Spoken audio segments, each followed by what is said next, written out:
ನಾನೇನಾದರೂ ಇವಾಗ ಜೀವನ ಮದುವೆ ಆಗ್ಬಿಟ್ರೆ ನಾನು ಸೇವೆ ಮಾಡ್ತಾ ಅದರಲ್ಲೇ ಮುಳುಗೋಗ್ಬಿಡ್ತೀನಿ. ನಾನು ಚೆನ್ನಾಗಿರೋದಕ್ಕಂತೂ ಆಗಲ್ಲ. ಇವಳು ಇವಾಗ ಈ ಸಿದ್ಧನ ಮದುವೆ ಆಗ್ತೀನಿ ಅಂತ ಹೇಳ್ತಾ ಇದ್ದಾಳೆ. ಇವಾಗ ಹೆಂಗೆ ಮಾಡೋದು? ನನಗೆ ಈ ಜೀವನ ಮದುವೆ ಆಗಬೇಕೋ ಬೇಡವೋ ಅಂತ ಹೇಳಿ ತಲೆಯಲ್ಲಿ ಕೊರಿತಾ ಇದೆ. ನಾನು ಆಗಲ್ಲಪ್ಪ, ಆಗಲ್ಲ. ರಾತ್ರಿ ಎಲ್ಲ ಯೋಚನೆ ಮಾಡಿದೆ. ಅವನಿರೋ ಸ್ಥಿತಿ ನೋಡಿದ್ರೆ ಹೆಂಗೆ ಆಗ್ಬಿಟ್ಟವನೆ. ಅಲ್ಲೇ 2 ದಿವಸಕ್ಕೇನೆ ಮುಖ ಎಲ್ಲ ಹೆಂಗೆ ಆಗ್ಬಿಟ್ಟೈತೆ ಅಯ್ಯಪ್ಪ, ನೋಡೋಕ್ಕಾಗಲ್ಲ. ಅದಕ್ಕೇ ನಾನು ಜೀವನ ಮದುವೆ ಆಗಲ್ಲಪ್ಪ, ಮದುವೆ ಆಗಲ್ಲ ನಾನು. ಯಾಕೆ ಬೇಕು ಆಮೇಲೆ ಮದುವೆ ಆಗೋಣ ಸುಮ್ಮನೆ, ಆಮೇಲೆ ನನ್ನ ನೋವು ಅನ್ಭವಿಸ್ಬೇಕಾಗುತ್ತೆ. ನನ್ನ ಮೇಲೆ ಬಿಟ್ಬಿಟ್ಟು ಎಲ್ಲ ಅವನು ಸಾಕ್ರಿ ಮಾಡೋಕ್ಕೆ ನನ್ನ ಮೇಲೆ ಬಿಟ್ಬಿಡ್ತಾರೆ. ಮೊದಲೇ ಇವರೆಲ್ಲ ನನ್ನ ಕಂಡ್ರೆ ಆಗಲ್ಲ. ಏನು ಮಾಡೋಣ ಅನ್ನಿಸ್ತೈತೆ. ಅದೇ ನೋಡಬೇಕು, ಯೋಚನೆ ಮಾಡಬೇಕು, ಇನ್ನೂ ತುಂಬ ಯೋಚನೆ ಮಾಡಬೇಕು. ನಾನೇ ರಾತ್ರಿ ಎಲ್ಲ ಯೋಚನೆ ಮಾಡಿದೆ ಹಂಗೆ ಅನ್ನಿಸ್ತೈತೆ. ಬೇಡ, ಮದುವೆ ಆಗೋದು ಒಳ್ಳೇದಲ್ಲ ಅಂತ ಅಂದ್ಕೊಂಡಿದ್ದೀನಿ. ನಮ್ಮಕ್ಕ ಏನು ಹಿಂಗೆ ಯೋಚನೆ ಮಾಡ್ತಾ ಇದ್ದಾಳಲ್ಲ? ಏನು ಯೋಚನೆ ಮಾಡ್ತಿರ್ಬೋದು ಅಕ್ಕ? ಏನೋ ಹಿಂಗೆ ಯೋಚನೆ ಮಾಡ್ತಾ ಕೂತ್ಕೊಂಡಿದ್ದೆ? ಏನಿಲ್ಲ, ಅಜ್ಜಿವನ್ನ ಮದುವೆ ಆಗ್ಬಿಟ್ರೆ ಆಮೇಲೆ ನಾನು ಅವ್ನು ಸಾಕ್ರಿ ಮಾಡಬೇಕಾಗುತ್ತೆ. ಕಾಲು ಮುರಿದೈತೆ, ಚೆನ್ನಾಗಿ ಆಗ್ತಾನೋ ಇವು ಅಂತ ಯೋಚನೆ ಮಾಡ್ತಾ ಇದ್ದೀನಿ. ಹೆಂಗೆ ಮಾಡೋಣ? 2 ದಿವಸಕ್ಕೆ ನೋಡ್ದೆ ಹೆಂಗೆ ಆಗ್ಬಿಟ್ಟಿದ್ದಾನೆ. ಸಣ್ಣಕ್ಕಾಗಿ ಮುಖ ಎಲ್ಲ ಒಂಥರ ಆಗ್ಬಿಟ್ಟೈತೆ, ನೋಡೋಕ್ಕಾಗ್ತಿಲ್ಲ. ನೀವು ಹಾಸ್ಪಿಟ್ಲಿಗೆ ಹೋಗ್ಬಿಟ್ರೆ ಹೆಂಗಿದ್ದವ್ರು ಹೆಂಗೆ ಆಗ್ತಾರಲ್ವೇ, ನಿಜವಾಗ್ಲೂ ನೋಡ್ಬಿಟ್ರೆ ನನಗೇನೋ ಭಾಳ ಬೇಜಾರಾಗ್ತೈತೆ ಕಣೆ ಮುತ್ತು. ಅದಕ್ಕೇ ಮದುವೆ ಆಗೋದು ಬಿಡೋದು ಅಂತೇಳಿ ಯೋಚನೆ ಮಾಡ್ತಾ ಇದ್ದೀನಿ. ಇವಳು ನೋಡಿದ್ರೆ ಇವಾಗ ಸಿದ್ಧನ ಮದುವೆ ಆಗ್ತಾಳಂತೆ. ಆ ವಿಷಯ ಕೇಳಿದ್ರೆ ನನಗಿನ್ನೂ ಹೊಟ್ಟೆ ಉರಿದು ಹೋಗ್ತೈತೆ. ಮದುವೆ ಆಗ್ತಾಳಂತೆ ಕಣಕ, ನಿಜ ಮದುವೆ ಆಗ್ತಾಳಂತೆ. ಅಜ್ಜಿನೂ ಹೇಳ್ತಾನ, ಇಲ್ಲೆಲ್ಲ ಮಾತಾಡ್ತಾ ಇದ್ರು ಅಲೇನೇನು ಮಾತುಕತೆ ಆಗೈತಂತೆ. ಅವರಪ್ಪ ಇವರಮ್ಮಯ್ಯ ಇವರಪ್ಪ ಅಮ್ಮ ಎಲ್ಲ ಒಪ್ಪಿದಾರಂತೆ ಅಲೇನೆ ಕಣೆ. ಅವನು ಆ ಸಿದ್ದು ಅನ್ನೋನು ಅವಳು ಮದುವೆ ಆಗಬಾರ್ದು, ನಂಗೆ ಮಾಡ್ತೀನಿ. ನನ್ನೂ ಆಗಬಾರ್ದು, ಅವಳನ್ನೂ ಆಗಬಾರ್ದು. ಯಾರನ್ನ ಬೇರೆಯವ್ರನ್ನಾಗಲಿ ಹೇಳು, ನಾನು ಹಂಗೆ ಅಂತೀನಿ. ಇಲ್ಲ ಆಗಿ ಸುಮ್ಮನೆ ಯಾಕೆ ಇದು ಮಾಡ್ತೀಯಪ್ಪ, ಹೋಗಿ ನೀನು ಬೇರೆಯವ್ರನ್ನ ಮದುವೆ ಆಗು ಅಂತ ಹೇಳ್ತೀನಿ. ಆಗಬಾರ್ದು, ಇಲ್ಲ ಆಗಬಾರ್ದು ಮದುವೆ ನಾನು. ಅದೇ ಮತ್ತೆ ಕಣ್ಣೆದ್ರಿಗೆ ಆಗಿ ಯಾಕಪ್ಪ ಸುಮ್ಮನೆ ಇಲ್ಲಿ ನೋವು ಕೊಡ್ತೀಯಾ? ಸುಮ್ಮನೆ ಹೋಗು, ನಿನ್ನ ಪಾಡಿಗೆ ನೀನು ಎಲ್ಲನ ಬೇರೆ ಕಡೆಗೆ ಆಗು ಅಂತ ಹೇಳು. ನಿನ್ನಾಗೋದು ಬೇಡ, ಅವಳನ್ನಾಗೋದು ಬೇಡ ಅಲ್ವೇನೆ ಅಕ್ಕ? ನೀನು ಹಿಂಗಾರು ಇವಾಗ ಜೀವನ ಮದುವೆ ಆಗಲ್ಲ ನೀನು? ಬೇಡ ಅಂತ ಅಂದ್ಕೊಂಡಿದ್ದೀನಿ. ನೋಡೋಣ ಹುಷಾರಾಗ್ತಾರೋ ಇಲ್ವೋ. ಈಗಳೇ ಹುಷಾರಾದ್ರೂ ದುಡ್ದು ಹಾಕಬೇಕು, ದುಡಿಬೇಕು. ಇವಾಗ ಅವ್ರ ಅಮ್ಮಯ್ಯ 10 ರೂಪಾಯಿ ಬಡ್ಡಿ ಹಂಗೆ ಸಾಲ ಇಸ್ಕೊಂಬಂದು ಆಪ್ರೇಷನ್ ಮಾಡಿಸೈತಂತೆ. ದುಡ್ಡಿಲ್ಲ, ಕಾಸಿಲ್ಲ. ಅದನ್ನೆಲ್ಲ ಯೋಚನೆ ಮಾಡಿದೆ ನಾನು. ಇದನ್ನೆಲ್ಲ ಯೋಚನೆ ಮಾಡಿದ್ರೆ ನಾನು ಇವಾಗ ಅವ್ನ ಸೇವೆ ಮಾಡ್ಕೊಂಡು ಇರಬೇಕಲ್ಲಪ್ಪ. ದುಡಿಯೋರಿಲ್ಲ, ಏನಿಲ್ಲ. ನಮ್ಮ ಮಾಮನ ಬೇರೆ ಮನೆ ಬಿಟ್ಟು ಓಡಿಸೋರಂತೆ. ಅವರೆಲ್ಲ ಹೇಳಿರಪ್ಪ ನಿನ್ನೆ ಇಷ್ಟು ದಿವಸ ಏನೂ ಹೇಳ್ತಿಲ್ದೇ ಇಲ್ದವರು ಇವಾಗೆಲ್ಲ ಹೇಳಿದ್ರು ಅವ್ರ ಕಷ್ಟನ. ಹಿಂಗೆ ಸಾಲ ಮಾಡ್ಕೊಂಡಿದ್ದೀನಿ ಅಂತ ಅಮ್ಮ ಎಲ್ಲ ಹೇಳ್ತು. ಅದಕ್ಕೆ ನಾನು ಯಪ್ಪ ಇವಾಗ ಏನೋ ನಾನು ಮದುವೆ ಆಗಿಬಿಟ್ರೆ ಏನಪ್ಪ ಮಾಡಲಿ ಅಂತ ಅದಕ್ಕೆ ಯೋಚನೆ ಮಾಡ್ತಾ ಇದ್ದೀನಿ. ಹೆಂಗೆ ಮಾಡೋಣ, ಆಗೋಣ ಬಿಡೋಣ ಅನ್ನಿಸ್ತೈತೆ ನಿಜವಾಗ್ಲೂ. ಮತ್ತು ನನಗೊಂಥರ ಇವಾಗ ತಲೆ ಕೆಟ್ಟಂಗೆ ಆಗ್ತೈತೆ. ಮದುವೆ ಆಗಲಿಲ್ಲದೇ ಒಳ್ಳೇದು, ನನ್ನ ಜೀವನ ಮದುವೆ ಆಗೋದು ಬೇಡ ಅಂತ ಅಂದ್ಕೊಂಡಿದ್ದೀನಿ. ಯಾಕಂದ್ರೆ ಹಿಂಗೆ ಆಗೈತೆ ಅಂತಂದ್ರೆ ಮುಂದೆ ಈಗ ನಮಗೆ ಕಷ್ಟ ಸುಖ ಅಂತಂದರೆ ನಮ್ಗೆ ಯಾರು ದುಡ್ದು ಹಾಕ್ತಾರೆ? ಅದನ್ನೆಲ್ಲ ಯೋಚನೆ ಮಾಡ್ಬೇಕು ತಾನೆ ನಾವು. ಆಮೇಲೆ ಯೋಚನೆ ಮಾಡೋಕ್ಕಾಗಲ್ಲ. ಇವಾಗಲೇ ಯೋಚನೆ ಮಾಡಿದ್ದೇನೆ ನಾನು, ಅದಕ್ಕೆ ಮದುವೆ ಆಗೋದು ಬೇಡ ಅಂತ ಅಂದ್ಕೊಂಡಿದ್ದೀನಿ. 2 ಕಾಲು ಮುರಿದೋಗ್ಬಿಟ್ಟು ನಾನು ಹೆಂಗೆ ಮದುವೆ ಆಗೋಣ ಹೇಳು? ಮದುವೆ ಆಗಿ ಇವಾಗ ನನಗೆ ಯಾರು ನೋಡ್ಕೊಂತಾರೆ? ಅವ್ನು ದುಡ್ದು ಹಾಕ್ತಾನೆ, ನಾನು ಅವ್ನು ದುಡ್ದು ಹಾಕ್ಬೇಕಾಗುತ್ತೆ. ನಾನು ಆಮೇಲೆ ಹೋಗಿ ಇವಾಗ ಮೊದಲೇ ನಮ್ಮ ಅಪ್ಪ ನಮ್ಮ ಅಮ್ಮ ಸಿಟ್ನಾಗಿದ್ದಾರೆ. ಹೋಗಿ ಏನಾದರೂ ನಾನು ಮದುವೆ ಆಗ್ಬಿಟ್ಟಿದ್ದೀನಿ ಅಂತಂದರೆ ಸುಮ್ಮನೆ ನನ್ನ ಜೀವನ ಹಾಳು ಮಾಡ್ಕೊಳಂಗಾಗುತ್ತೆ. ಇವಾಗ ಚೆನ್ನಾಗಿದ್ರೆ ಬಿಡಿ, ಎಲ್ಲಾನ ದುಡ್ಕೊಂಡು ತಿಂತೀವಿ ಅಥವಾ ಎಲ್ಲಾನ ದುಡಿತೀವಿ, ಏನು ಯಾರ್ದೇನು ಯಾರು ಮಾತಾಡ್ಸಿದ್ರೆ ಏನು ಅಂತೇಳಿ ಹೆಂಗೋ ನಾವು ಹೆಂಗೋ ಜೋರು ಮಾಡ್ಬೋದು. ಆದರೆ ಇವಾಗ ಅವರು ಇವಾಗ ಕಾಲು ಮುರ್ಕೊಂಡಿರೋದ್ರಿಂದನ ಇವಾಗ ಭಾಳ ತೊಂದರೆ ಆಗುತ್ತಪ್ಪ. ಹೆಂಗೆ ಮಾಡೋಣ ಅನ್ನಿಸ್ತೈತೆ. ನಾನೇನೋ ಬೇಡ ಅಂತ ಅಂದ್ಕೊಂಡಿದ್ದೀನಿ. ಮುತ್ತು, ಏನಮ್ಮ ಅಕ್ಕ ತಂಗಿಯರಿಬ್ರು ಏನೋ ಮಾತಾಡ್ತಾ ಇದ್ದೀರಾ? ಏನಿಲ್ಲ, ನಮ್ಮ ಅಕ್ಕಯ್ಯ ಹಿಂಗೆ ಏನೋ ಯೋಚನೆ ಮಾಡ್ತಾ ಕೂತ್ಕೊಂಡಿದ್ಲು. ಎಲ್ಲ ಕಣಿ ಮುತ್ತು, ನಮ್ಮ ಸಂಗೀತ ಏನೋ ಅವಳಿಗೆ ಅವಳು ಅದೇ ಆ ಬೋರ್ಡ್ ಪಲ್ಲಿಗೆ ಏನೋ ಯಾತಕ್ಕೆ ಕಿವಾಗಳ ಮಾಡಿಸ್ಕೊಂಡು ಕೊಟ್ಲು ಅಂತೆ. ನೋಡಮ್ಮ 1.5 ಲಕ್ಷ ರೂಪಾಯಿ ನಾವೇನ ಕಿವಾಗಳ ತಂದು ಕೊಟ್ಟವಳಂತೆ. ಅದ ನಮ್ಮ ಸಂಗೀತಕ್ಕೆ ಬುದ್ಧಿ ಬೇಡ್ವಿ? ಹೌದೇನು? ಮೊನ್ನೆ ಯಾರೋ ಮಾತಾಡ್ದಂಗಿತ್ತು. ಅವಳೇ ಏನಪ್ಪ, ಅವಳೇ ಯಾರ ತಗನ ಹೇಳ್ಕೊಂತ ಇದ್ಲು. ಅದೇನೋಗೂ ನಾವೇಮಂಗೂ ತೋರಿಸ್ತಾ ಇದ್ಲು. ಅದಕ್ಕೇ ಏನೋ ಮಾತು ಕೊಟ್ಟಿದ್ರಂತಪ್ಪ. ಇವಕ್ಕ ಏನೋ ಸಂಗೀತಕ್ಕ ಮಾತು ಕೊಟ್ಟಿತ್ತಂತೆ, ಮಾಡಿಸ್ಕೊಂಡು ಕೊಡ್ತೀನಿ, ನಾನೆಲ್ಲ ಮದುವೆ ಮಾಡೋ ಜವಾಬ್ದಾರಿ ನಂದು ಅಂತ ಜವಾಬ್ದಾರಿ ಎಲ್ಲ ತಗೊಂಡಿತ್ತಂತೆ. ಅದಕ್ಕೆ ಮಾಡಿಸ್ಕೊಂಡು ಕೊಟ್ಟವ್ರೆ ಅಂತ ಮಾತಾಡ್ತಿದ್ರು ರಾಜಂಟಿ. ಯಾಕೆ ನಮ್ಮ ಹುಡುಗ ನಮ್ಮನು ನಮ್ಮ ಪಾಪ ಬೇಜಾರಾದ. ಅವರು ಚೇತನೂ ಅವರು ಬೆಂಗಳೂರು ಕಡೆಗೆ ಹೋಗಿದ್ದಾರೆ. ಅವರೇನಿಲ್ಲ ಇವಾಗ. ನನ್ನ ಮೊಮ್ಮಗನೂ ನನ್ನ ಮೊಮ್ಮಗಳು ಅವ್ರು ಇಲ್ಲಿದ್ದರೆ ಆಮೇಲೆ ಅವ್ನಿಗೆ ಬೇರೆ ಕಡೆಗೆ ಕೆಲಸ ಟ್ರಾನ್ಸ್ಫರ್ ಐತಿ, ಅವ್ನು ಬೇರೆ ಕಡೆಗೆ ಹೋಗಿದ್ದಾನೆ. ಅವಳು ನಮ್ಮ ಸಿಂದಮ್ಮ ಅಂತ ಹೇಳ್ತಿದ್ಲು. ಏನೋ ಮಕ್ಕಳೆಲ್ಲ ಮಾಡಿಸ್ಕೊಂಡು ಕೊಟ್ಟೈತಂತೆ ಅಂತ.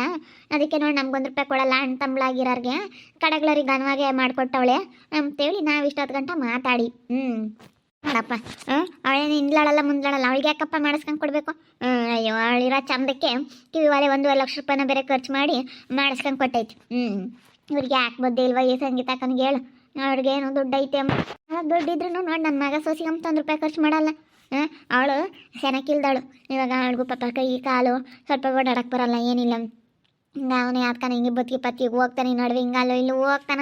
ಇನ್ನೇನು ಮಾಡ್ತಾನೆ ಹೇಳಿ, ಮನೆಯ ದುಡಿಯೋರಿಲ್ಲ ಅಂದಮೇಲೆ ಯಾವ್ದಾನ ಹಿಂಗೆ ಯಾತನ ದುಡ್ಡು ಪಡ್ಡು ಬಂದಿದ್ದು ಹಿಂಗೆ ಇಕ್ಕೊಂಡು ಹೆಂಗೆ ಜೀವನ ಮಾಡ್ತಾರೆ. ಇನ್ನೇನು ಮಾಡೋಣ, ಅವತ್ತಿಂದ ಹೊಟ್ಟೆ ಬಟ್ಟೆ ಕಣಮ್ಮ, ಒಟ್ಟಿನಲ್ಲಿ ಹಂಗೆ ಹೊಟ್ಟೆ ಬಟ್ಟೆ ನೋಡ್ಕೊಂಡು ಇದ್ದಾರೆ.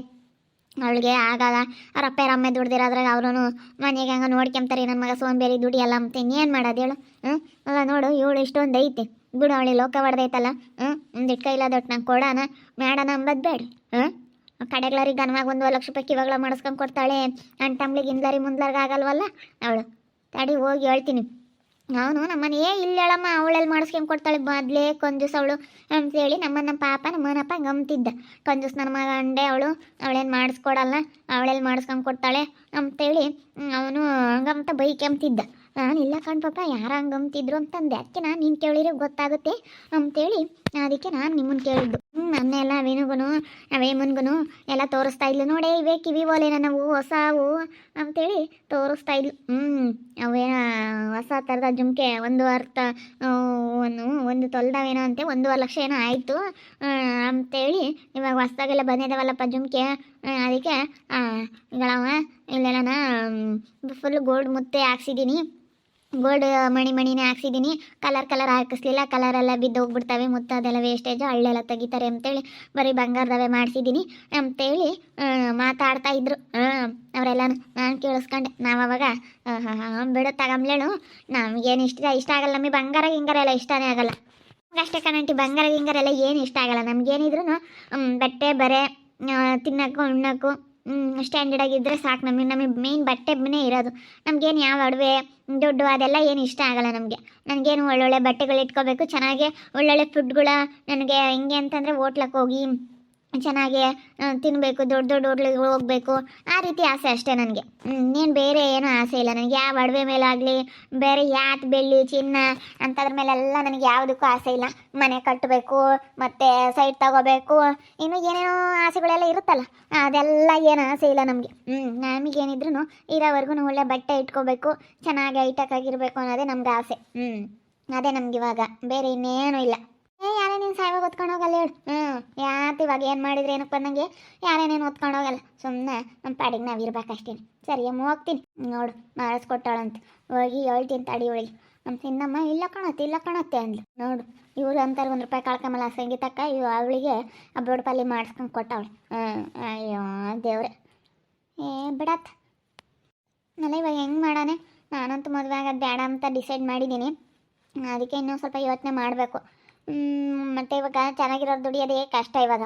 ಯಾಕಂದರೆ ಕೆಲಸ ಸಿಕ್ಕಲಿಲ್ಲ ಅಂತಂದರೆ ಎಷ್ಟು ಕಷ್ಟಪಡ್ತಾರೆ. ಅಲ್ಲ ಚೆನ್ನಾಗಿದ್ರೆ ಹೆಂಗೋ ಎಲ್ಲನ ದುಡ್ಕೊಂಡು ತಿಂತೀವಿ ಹೆಂಗೆ ದುಡಿತೀವಿ ಅಂತನ್ನು. ಅದೇ ಚೆನ್ನಾಗಿಲ್ಲ ಅಂತಂದರೆ ಹೆಂಗೆ ದುಡಿಯೋಕ್ಕಾಗುತ್ತೆ?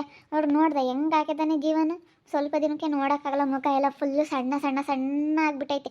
ಎಷ್ಟು ದೊಡ್ಡ ಕಗ್ಲು ಕಾಣಿಸ್ತಾ ಇದ್ದಿದ್ದು ಫೇಸು, ಇವಾಗ ಎಷ್ಟು ಸಣ್ಣ ಆಗೈತೆ, ನೋಡೋಕ್ಕಾಗಲ್ಲ ಅಲ್ಲೇ. ಅದಕ್ಕೆ ನಾನು ಮದುವೆ ಆಗೋದು ಬೇಡ ಅಂತ ಅಂದ್ಕೊಂಡಿದ್ದೀನಮ್ಮ. ಒಟ್ಟು ಹೋಗಿ ಅವ್ರು ಸೇವೆ ಮಾಡಬೇಕು, ಅದೆಲ್ಲ ಯಾರು ಮಾಡ್ತಾರೆ? ನಾವು ಚೆನ್ನಾಗಿರ್ಬೇಕು. ನಾನು ಚೆನ್ನಾಗಿರ್ಬೇಕಂತಂದರೆ ಚೆನ್ನಾಗಿರೋರು ಮದುವೆ ಆಗಬೇಕು. ಇವಾಗ ನನಗೆ ಸಿದ್ಧನೇ ಮದುವೆ ಆದರೂ ಆಗ್ತಾ ಇದ್ನಲ್ಲಪ್ಪ ಅಂತ ಅನ್ನಿಸ್ತೈತೆ. ಮತ್ತು ಹಂಗೆ ಅನ್ಸೋದು. ಇವಾಗ ಇವ್ರಿಗೆ ಹಿಂಗೆ ಆಗೈತಲ್ಲ, ಅದಕ್ಕೆ ಇವಾಗ ಇವ್ರಿಗೆ ಹಿಂಗೆ ಆಗಲಿಲ್ಲ ಅಂದಿದ್ರೆ ಏನೂ ಅನ್ನಿಸ್ತಿರ್ಲಿಲ್ಲ. ಇವಾಗ ಹಿಂಗೆ ಆಗಿರೋದಕ್ಕೋಸ್ಕರ ನೋವು ಅನ್ಭವಿಸ್ಬೇಕು ಅಷ್ಟೇ. ಇವಾಗ ಸಿದ್ಧನ ಮದುವೆ ಆಗ್ಬೇಕು ಅಂತ ಅನ್ನಿಸ್ತೈತೆ ಅಕ್ಕ ನಿನಗೆ? ಮತ್ತು ಇವಾಗ ಒಂದು ಕಾಲು ಮುರ್ಕೊಂಡಿರೋದು ನೋಡಿದ್ರೆ ಹಂಗೆ ಅನ್ನಿಸ್ತೈತೆ ನನಗೆ. ಈ ಸಿದ್ಧನ ಮದುವೆ ಆದರೆ ಚೆನ್ನಾಗಿರ್ತಿದ್ನಪ್ಪ, ಇವಾಗ ಇವ್ನ ಮದುವೆ ಆದರೆ ನಾನು ಇವ್ನ ಸೇವೆ ಮಾಡಬೇಕು ಅಂತ ಅನ್ನಿಸ್ತೈತೆ. ನಮ್ಮ ಲೈಫ್ ಚೆನ್ನಾಗಿರೋದು ನೋಡ್ಕೋಬೇಕು ಕಣೆ. ನಾವು ಚೆನ್ನಾಗೇ ಬದುಕಿ ಬಾಳ್ತೀವಿ ಅನ್ನೋದನ್ನ ನೋಡ್ಕೋಬೇಕು. ನಮ್ಗೆ ಯಾರು ಒಳ್ಳೆ ಚೆನ್ನಾಗಿ ನೋಡ್ಕೊತಾರೆ ಅಂತ ನೋಡಬೇಕು. ಇಲ್ಲ ಅದೇ ಇದೆ ಎಲ್ಲಿ ಜೀವನ ಚೆನ್ನಾಗಾಗೋ ಅಂಥದ್ದು ನೋಡಬೇಕು. ಅದಕ್ಕೆ ನಮ್ಮ ಜೀವನ ಬಗ್ಗೆ ಏನೆಲ್ಲ ಅಂದ್ಕೊಂಡಿದ್ನಪ್ಪ. ಅವರಮ್ಮಯ್ಯ ₹2,00,000 ದುಡ್ಡ ಬಡ್ಡಿಗೆ ತೊಗೊಂಬಂದು ಇವಾಗ ಕಾಲು ಆಪ್ರೇಷನ್ ಮಾಡಿಸಿದ್ದೀನಿ ಅಂತ ಹೇಳ್ತಾ ಇತ್ತಲ್ಲ, 2,00,000 ಇಲ್ವಾ ಅವ್ರ ಹತ್ರ ಅಂತ ನನಗೆ. ನೋಡು ಇವರು ಹಿಂಗೆಲ್ಲ ಸಾಲ ಮಾಡ್ಕೊಂಡಿದ್ದೀನಿ ಅಂತ ಹೇಳ್ತಾ ಇದ್ದಾರೆ, ಅವರಮ್ಮ ಹಿಂಗೆ ಹೇಳ್ಬಿಡ್ತು ಅಂತ ನನಗೆ. ಹೋಗು, ನನಗಿದು ಒಳ್ಳೆ ಸವಾಸ ಆಯ್ತಪ್ಪ, ಅದೇ ಯೋಚನೆ ಆಗೈತೆ ನನಗೆ.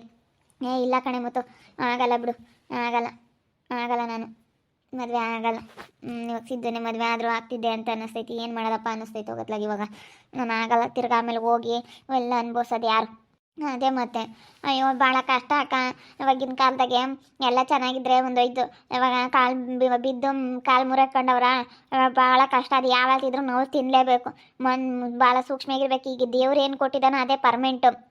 ಸ್ವಲ್ಪ ಏನಾದರೂ ಕೈ ಕಾಲು ಏನಾದರೂ ಪ್ಯಾಚ್ ಆಯಿತು ಅಂತಂದರೆ ಅದು ನಾವು ಸಾಯೋವರೆಗೂ ನೋವು ತಿನ್ನಬೇಕಾಗುತ್ತೆ. ಅದು ಏನೇ ಮಾಡಿದ್ರು ದೇವ್ರು ಕೊಟ್ಟ ಥರ ಇರಲ್ಲ. ಅದು ನೋವು ಅಷ್ಟೇ, ನೋವನ್ನ ಮುಗೀತು. ಅದು ಒಂದು ಕಾಲು 2 ಕಾಲು ಮುರಿದೇವೆ ಅಂತಂದರೆ ಏನು ಕೆಲಸ ಮಾಡೋಕ್ಕಾಗಲ್ಲ, ಏನು ತರೋಕ್ಕಾಗಲ್ಲ. ಹಂಗೆ ದೇವ್ರೇನು ನಮಗೆ ಮುಂಚೆ ಕೊಟ್ಟಿರ್ತಾನೆ ಅದು ತುಂಬ ಶಾಶ್ವತವಾಗಿರುತ್ತೆ. ನಾವೇನೇ ಮಾಡಿದ್ರು ಇದೆಲ್ಲನ ಪರ್ಮೆಂಟ್ ಅಲ್ಲ. ಇದೆಲ್ಲ ಸುಮ್ಮನೆ ಏನೋ ಮೇಲ್ನೋಟಕ್ಕೆ ಅಷ್ಟೇ. ದೇವ್ರು ಕೊಡೋದು ಪರಮಾತ್ಮ, ಅದೇ ನಮಗೆ ಶಾಶ್ವತ. ಇವಾಗ 2 ಕಾಲು ಮುರಿದೇವೆ ಅಂತಂದಮೇಲೆ ಏನೂ ಕೆಲಸ ಮಾಡೋಕ್ಕಾಗಲ್ಲ ಅವ್ರ ಕೈಲಿ. ಈಗ ನಿಂತ್ಕೊಂಡಂತೂ ಕೆಲಸ ಮಾಡೋಕ್ಕಾಗಲ್ಲ, ಯಾಕಂದರೆ 2 ಕಾಲಿಗೂ ರಾಡ್ ಹಾಕಿರ್ತಾರೆ. ನಿಂತ್ಕೊಂಡು ಯಾವ ಕೆಲಸನೂ ಮಾಡೋಕ್ಕಾಗಲ್ಲ. ಇವಾಗ ಎಲ್ಲ ಕಡೆಗೆ ಹೋದ್ರೂ ನಿಂತ್ಕೊಂಡು ಕೆಲಸ ಮಾಡೋ ಅಂಥ ಕೆಲಸಗಳೇ ಜಾಸ್ತಿ. ಈ ರೀತಿ ಅದನ್ನೆಲ್ಲ ಯೋಚನೆ ಮಾಡಬೇಕು. ಮತ್ತು ಬಿಡು, ಹಂಗಾದ್ರೆ ಏನು ಬೇಡ, ಆಗಲೇ ಬೇಡ. ಸರಿ ಆಯ್ತು ಹೇಳು, ಆಗಲ್ಲ ಯಾಕೆ ಬೇಕತ್ಲಾಗೆ ಸುಮ್ಮನೆ ಆಗಿ ನೋವು ಅನ್ಬೋಸೋದು ಯಾರು ಅಂತ ನಾನು. ಇವಾಗ 2 ಕಾಲು ಹಂಗೆ ಆಗಿದ್ದಾವೆ. 3 ತಿಂಗಳು ಬೆಡ್ಡಲ್ಲೇ ರೆಸ್ಟ್ ಮಾಡಬೇಕು. ಎಲ್ಲೂ ಓಡಾಡೋ ಕಾಲ ಏನಿಲ್ಲ. ಆಮೇಲೆ ಇವಾಗ ಓಡಾಡೋಕ್ಕಂತೂ ಆಗಲ್ಲ. ಅವ್ರು 2 ಕಾಲು ಹಿಂಗಾಗಿರೋದ್ರಿಂದ ಇವಾಗ ನಾವು ಅವ್ರ ಸೇವೆ ಮಾಡ್ತಾನೇ ಇರಬೇಕು.